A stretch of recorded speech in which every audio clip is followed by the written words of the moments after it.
헤세드 포기하지 않으시는 하나님의 사랑 세 번째, 호세아 11장 8절 9절 말씀 같이 하겠습니다. 에브라임이여 내가 어찌 너를 놓겠느냐, 이스라엘이여 내가 어찌 너를 버리겠느냐, 내가 어찌 아드마같이 놓겠느냐, 어찌 너를 스보임같이 두겠느냐. 내 마음이 내 속에서 돌아서 나의 긍휼이 온전히 불붙듯 하도다. 내가 나의 맹렬한 진노를 바라지 아니하며 내가 다시는 에브라임 멸하지 아니하리니 이는 내가 사람이 아니요 하나님이라. 나는 내 가운데 거하는 거룩한 자니 진노함으로 내게 임하지 아니하리라. 아멘. 아멘. 우리가 신앙생활 정상적으로 할 경우에, 비정상적인 거 말고요, 정상적으로 하다 보면 가끔 우리가 자주, 저 같은 경우 자주 내가 이렇게 신앙생활하는 게 맞나? 라는 생각할 때가 있었습니다. 또 그러기도 하고요. 더군다나 목사로서 내가 지금 이렇게 하는 게 바른 길로 가고 있는가? 여러분, 목사는 나 혼자 신앙생활하는 게 아니잖아요. 교회를 끌고 성도를 끌고 하기 때문에 성경을 해석하더라도 내 마음에 와닿고 깊이 깨닫고 해서 다 맞는 게 아니에요. 그거를 유명한 학자들이나 또 공부하신 분들, 다른 분들 자료를 갖다가 참고 자료 가지고 내가 지금 생각한 것이, 해석한 것이 맞나를 끊임없이 해 나가야 돼. 왜냐하면 내가 깨달았다고 해서 너무 좋다고 해서 먹였다가는 영적으로 설산하고 탈날 수가 있단 말이죠. 여러분, 설교는 예술이 아니에요. 물론 가르칠 땐 예술이라고 가르칩니다만 이런 음악이나 미술처럼 그런 예술이 아니에요. 내가 좋다고 해서, 내가 뭐 기쁘다고 해서 그걸 막 해석해 가지고 가르칠, 그게 아니에요. 그런데 목사가 그렇게 몸부림치는데도 힘든데 일반 성도들은 얼마나 힘들겠어요. 그러다 보면 내 자신에 대해서 내 신앙생활이 이래도 되나? 라고 생각이 들 때 두 가지 반응이 있습니다. 하나는 그래서 어쩌라고, 이런 게 있어요. 뭐? 내가 스스로 나 이렇게 하면 안 되는데 라고 생각했다가 또 다른 생각은 스스로 그럼 어쩌라고, 내가 뭘, 이런 생각 들 때가 있어요. 또 하나는 그래? 그럼 내가 기도라도 해보자. 기도해보고 성경도 읽어보고, 뭐 목사가 설교할 때 늘 그런 거니까 막 하는데 잘 안 돼요. 그래도 예전에는 내가 기도하고 찬양할 때 뜨거움도 있었고 감격도 있었고 눈물도 있었고 그랬는데 요즘은 뭐 그런 것도 없고 이러면 기도가 이게 뭐 하는 게 맞나, 내가 지금 이게 뭐 하는 게 맞나, 이런 생각 들 때가 많단 말이에요. 저 요즘 끊임없이 성경을 읽으려 노력하고 귀에 이어폰 꽂고 계속 뭐 걷더라도 성경을 들 애를 씁니다. 여러분, 그러다가 잠깐 딴 생각하잖아요. 분명히 어제 오늘도 여호수아 1장 읽었는데 정신 차려보니까 11장 읽고 있더라고. 귀에 꽂아놨는데. 그러니까 들으면서는 알아요. 기본적 막 해석하는데 이러면 안 되지 해서 이제 다시 돌아가서 1장 이렇게 읽다가 또 무슨 생각하고 뭐 이러다 보면은 금방 또 한 15장 가 있고, 도대체 여호수아를 지금 몇 번 읽고 있는지 모르겠어요. 여러분, 이런 생각 하실 때가 있어요? 그러다가 마치 설거지 하듯이 빨리 하듯이 다시 시작해보자 라고 생각을 하지만 신앙이라는 게 쉽지 않잖아요. 그때 우리가 갖게 되는 대부분의 마음이 뭔지 아세요? 침묵 속에 있는 절망이에요. 해도 안 되네 하는 생각. 그러면요, 이대로 살자. 여러분, 이런 생각을 하고 가는 것이 무서운 거예요. 물론 더 무서운 것은 잘못 가고 있는데 잘 가고 있다고 착각하는 그 바리새인 이런 사람들 같은 사람들이지만, 그런 사람들 빼고 내가 부족한데 라고 생각할 때 내가 이제 정말 어쩔 수 없다라고 생각할 그 즈음에 들려온 하나님 음성이 오늘 8절이에요. 8절, 에브라임아, 이게 북이스라엘 말하는 겁니다. 내가 어찌 너를 버리겠느냐, 이스라엘아 내가 어찌 너를 넘겨주겠느냐. 이게 버리겠느냐 넘겨주겠느냐는 다른 단어인데 해석하면 하나의 단어예요. 내가 어찌 너를 포기하겠느냐, 내가 어찌 너를 포기하겠느냐. 북이스라엘아 내가 어찌 너를 포기하겠느냐. 여러분, 이거는 단순한 위로의 말이 아니에요. 이거를 이렇게 말할 수 있습니다. 하나님의 절규. 참 조심스러운 말이에요. The cry of God. 이게 왜 그러냐면 1장부터 시작하여서 쭉 흘러내려온 내용 속에 북이스라엘의 더러움과 타락에 관한 내용이거든요. 특별히 11장에 들어오면 아주 그 북이스라엘의 하나님 앞에 합당하지 못한 이런 모습들이 많아요.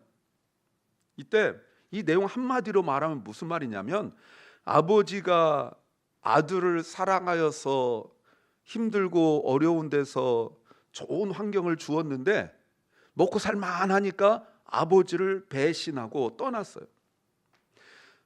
몇 번 아버지가 경고했는데 깨닫고 되돌아오는 것이 아니라 끝까지 고집 부리고 있는, 마치 누가복음 15장에 둘째 아들과 첫째 아들의 나쁜 점만 합쳐놓은 것 같은 모습이 북이스라엘의 모습이에요. 그게 11장 1절부터 나오는 내용이에요. 이때 당연히 심판해야 되죠. 당연히 벌을 내려야 되죠. 그런데 호세아가 고멜을 바람나서 불륜저절로 떠나간 그 고멜을 또 다시 불러오고 또 다시 불러오고 하는 것처럼 하나님께서 절규한다는 것은 차마 심판하지 못하겠다 이거예요. 법은 만들어 놓았고, 율법, 하나님께서 몇 번이나 내가 너를 심판할 거야, 내가 너를 심판할 거야 몇 번이나 말씀하셨는데 그래도 듣지 않을 때 이미 말씀하신 대로 이루신 하나님께서 다 멸망시켜 버려야 되는데 차마 그걸 못 하신다는 거예요. 왜요? 감정적 흔들리는 분이 아니기 때문에, 언약을 결단한 결단한 하나님이기 때문에 그래요. 그래서 저의 생각인데 이건 제 생각이라고 그랬어요. 자료적 근거는 몇 개가 있긴 있지만 제가 생각할 때 호세아에서 가장 그 감동적인 부분이 어디냐? 오늘 본문이라고 생각해요. 가장 감동적인. 얼핏 생각하면 호세아가 고멜 데려온 것이 감동적일 것 같지만 그건 하나님께서 말씀하시고자 하는 게 아니거든요. 오늘 본문이에요. 그래서 하나님의 절규라는 거 뭐냐면 하나님께서 고통하신다라는 겁니다. 오해하지 마세요. 어떤 분들은 하나님이 인간이냐 고통당하게 뭐 이런 말씀하시는데 지금 그런 감정적 고통이 아니라고요. 다시 말하면 이런 거예요. 하나님께서 그 우리를 향한 그 고통은 헤세드의 고통이고 언약의 신실함이 겪는 고통이에요. 이 말이 뭐예요? 내가 너를 끝까지 사랑하겠다는 나의 약속이 나를 아프게 한다는 거예요. 여러분 그거 아십니까? 이거 알아야 돼요.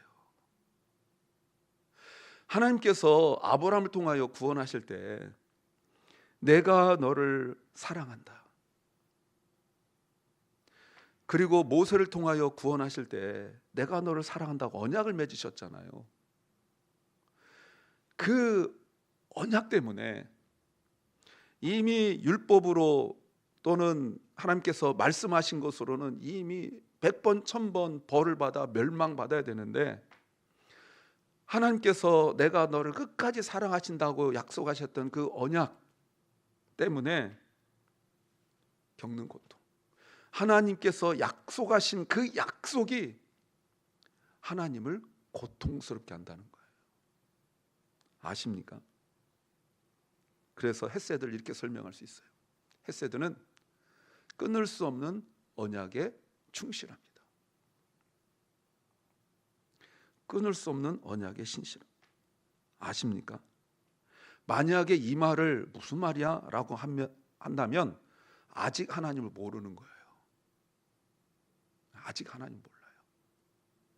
하나님 맨날 천지를 창조하시고 예수 그리스도를 보내시고 이 정도만 알고 있다면 하나님을 좀 더 아셔야 돼요. 그 하나님 아실 때 끊을 수 없는 언약의 충실함이 바로 헤세드라는 것, 이거를 알아야 비로소 우리가 하나님을 아버지라고 불러요. 이거 모르면 하나님을 아버지라고 부르지만 그 아버지의 감정이 없어요. 저 개인적으로 어릴 때부터 제가 아버지 없이 자라가지고 하나님을 제가 다 커서 군대 갔다 오고 나이가 꽤 들었을 때까지 하나님을 아버지라고 못 불렀어요. 왜냐하면 아버지 하는데 감동이 안 와. 옆에서 뭐 누가 뭐 아버지가 어떻고 이런 얘기하면 감동이 안 와요. 그래서 제가 결혼할 때, 지금도 사실 뭐 이런 말하면 좀 부끄럽지만 제 나이가 이제 이렇게 여기 있는 분들하고 비슷한 나이가 됐잖아요. 근데 제가 아버지 하면은 책에서 배운 거, 살아오면서 조금 아는 거 외에는 내가 내 아버지로도 배운 게 없어요. 그래서 아버지를 잘 몰라요. 그러니까 하나님 아버지로서, 언약의 아버지로서 내가 알지만 육신의 아버지로서 아버지는 내가 뭔지 잘 몰라요. 네. 그런데 하나님과의 그 관계 속에서 언약적 관계는 바로 이거예요. 다윗도 고백했지만 내가 내 속으로 난 자식도 어머니는 버릴 수 있습니다. 우리 신문에 많이 나오잖아요. 뉴스도 나오고. 그런데 하나님은 나를 버리지 않으시거든요. 왜요? 그게 언약의 충실함이에요. 그게 언약의 신실함이에요. 그것 때문에 하나님 고통당하신단 말이에요. 그것 때문에. 우리가 어떤 상태에 있든지 간에 말씀을 등지고 습관적으로 주에 머물러 있어도 하나님은 이렇게 말씀하세요. 9절 보세요. 9절에 내가 나의 맹렬한 진노를 바라지 아니하며 내가 다시는 에보라를 멸하지 아니하리니 이는 내가 사람이 아니요 하나님이라. 내가 내 가운데 거하는 거룩한 자니 진노함으로 내게 임하지 아니하리라. 왜요? 하나님은 감정이 아니라 언약에 따라 우리를 붙드시는 분이기 때문에 그래요. 그런데도 이 언약, 우리의 신앙이 나로부터 시작된 것이 아니라 하나님부터 시작됐고, 내가 스스로 노력하여 구원받은 것이 아니라 하나님이 나를 사랑함으로 구원하신 예수 그리스도를 공의로우심으로 우리에게 보내셔서 언약으로를 구원하신 그 하나님께 신앙성을 두지 않기 때문에 자꾸 나 중심으로 해서 지치고 자기 혼자 삐지고 자기 혼자 절망하고 하는 것을 한마디로 뭐라고 말하냐면 자기 중심의 절망이라고 말하는 거예요. 하나님과 관계없는, 하나님과 아무런 관계가 없어요. 만약에 거꾸로 내가 하는 일들마다 잘 되고 내가 원하는 대로 채움받고 하면 그 절망이 없죠. 근데 내 마음에 안 드는 거예요. 나도 내 마음에 안 들고 나에게 일어난 일도 내 마음에 안 들고 내에게 지금 벌어지고 있는 상황들도 내 마음에 들지 않을 때 하나님은 나는 너를 포기하지 않는다라고 말씀하시는데 내 스스로 나를 향한 절망을 갖게 되는 거죠. 그래서 이렇게 생각해요. 내가 요모양이 욕구리니 내가 실패하니 아마도 하나님이 나한테 실망했겠지 라든가, 하나님께서 내가 너를 사랑한다라고 말씀하셔도 그 사랑이 진실함으로 오지 않고 나 같은 게 뭐라고, 이거 겸손이 아닙니다. 자기중심의 절망에 빠졌기 때문에 그런 말을 하는 거예요. 근데 복음은 그렇게 말씀하지 않죠. 오늘 말씀 복음이잖아요. 내가 너를 붙들고 있다.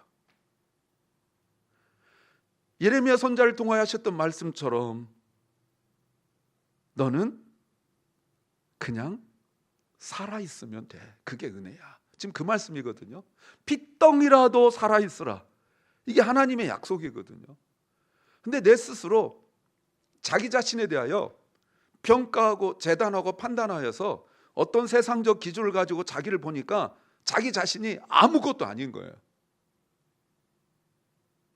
그러면 은혜를 모르는 거예요.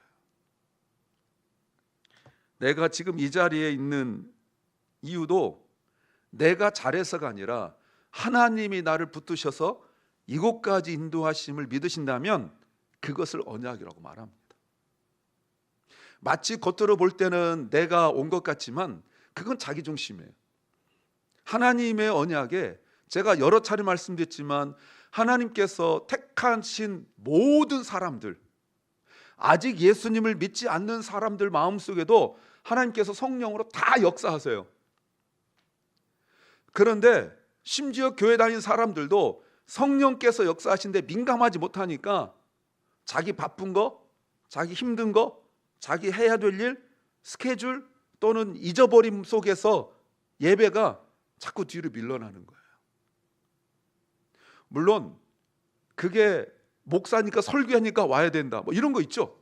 반주해야 되니까 와야 된다, 뭐 찬양 인도해야 되니까 와야 된다, 뭐 여러 가지 이유가 있지만, 그러나 그 모든 것들이 성령의 다양한 콜링, 부르심에 우리가 반응을 보여서 온 거예요. 이 말이 뭐죠? 하나님은 성도의 삶을 포기하지 않으시는 헤세드를 우리에게 보여주는 거예요. 그걸 뭐라고요? 그게 언약이라고요. 그래서 하나님은 우리를 예수 그리스도 안에서 선택하셨어요. 그래서 늘 듣고 자주 들었던 말이겠지만, 우리는 실패하지만 하나님은 실패하지 않으십니다. 왜요? 예수 그리스도를 주셨기 때문에 그렇죠. 그러면 오늘 우리가 무엇을 회복해야 될까요? 결단? 다짐? 결심? 아닙니다. 오늘 우리가 회복해야 될 것은, 회복은 성령께서 내 안에서 시작하시는 하나님의 헤세드 앞에서 뭐 하는 거예요? 항복하는 거예요. surrender. C.S. 루이스 얘기를 제가 여러 차례 얘기했지만, 회개가 뭐라고요? 하나님 앞에 나의 무기를 다 내려놓고 항복하는 것이 회개라니까요. 그래야 똑같은 잘못을 저지르지 않아요. 말로 잘못했어요 해놓고 또 가서 반복하는 건 항복이 아니에요. 항복은 하나님 앞에 나의 모든 무기, 나의 나됨을 다 내려놓고 두 손 들고 I surrender you, 포기하는 거예요. 나 자신을 항복하는 거예요. 그게 곧 회복이라고요. 그래야 회복이 일어나요. 그때부터 회복이 일어나요. 그런데 우리가 회복할 때 하나님의 헤세드 앞에서, 하나님의 그 설명할 수 없는 사랑 앞에서, 그래서 우리가 하나님의 음성을 듣는 것도, 다시 한번 하나님 앞에 결단하는 것도, 성령께서 우리 안에 하나님의 사랑을 부어주신다고요. 그때 우리가 반응을 보여요. 다시요, 내가 뭔가 다시 한번 잘해보자, 이런 결심도 중요하지만 그 이전에 중요한 게 뭐예요? 나는, 보세요, 나는 하나님이 여전히 나를 붙드시고 있다는 사실을 accept, 받아들이는 거예요. 이게 회복이에요. 하나님이 여전히 나를 붙들고 계신다는 것을 내가 받아들인 거예요. 그렇다면 오늘 8절 다시 보십시오. 이것은 단순한 위로가 아니라 우리에게 주는 실존적 위로라고 말할 수 있는 겁니다. 에브라임이여, 거기다 자기 이름 너무 많죠. 북이스라엘 같은 모습 우리니까, 내가 어찌 너를 버리겠느냐, 이스라엘아 내가 어찌 너를 넘겨주겠느냐.